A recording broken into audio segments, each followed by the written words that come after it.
अस्सलामुअलैकुम। आज के लेक्चर में हमारे पास क्वेश्चन नंबर 6 होगा और ये इस एक्सरसाइज का आखिरी क्वेश्चन है। ठीक है, ग्रेड 5 का मैथमेटिक्स है।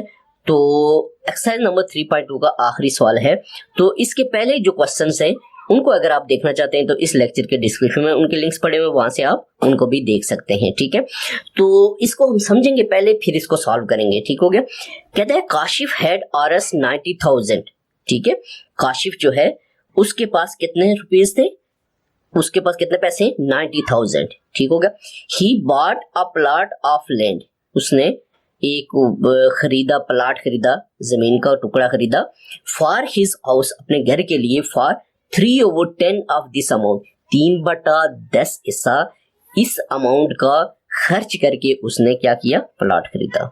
यानी कि 90,000 में से 3/10, 3/10, 3/10 पार्ट जो है इस अमाउंट का उसने पे किया।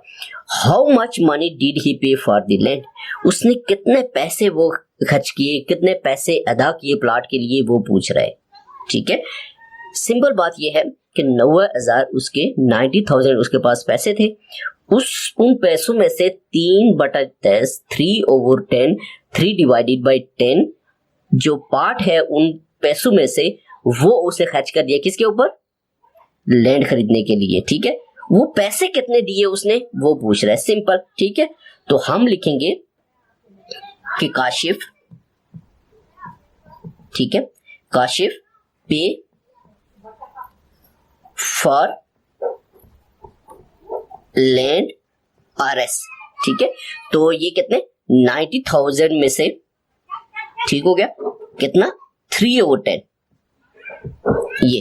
ठीक है, तो अब हम इसको सॉल्व करेंगे। सिंपल सा है, ये 0 ये इसके साथ कैंसिल हो जाएगा। तो 900 या जगह मल्टीप्लाइंग बाय 3, क्योंकि डिवाइड में 1 है तो कोई उसकी वैल्यू नहीं है। ठीक है, 3 × 0 0, 3 × 0 0, 3 × 0 0, और फिर आपके पास 3 × 9 27, यानी कि RS 27,000 जो है उसने पे किए। ठीक हो गया, ये उसने पे किए।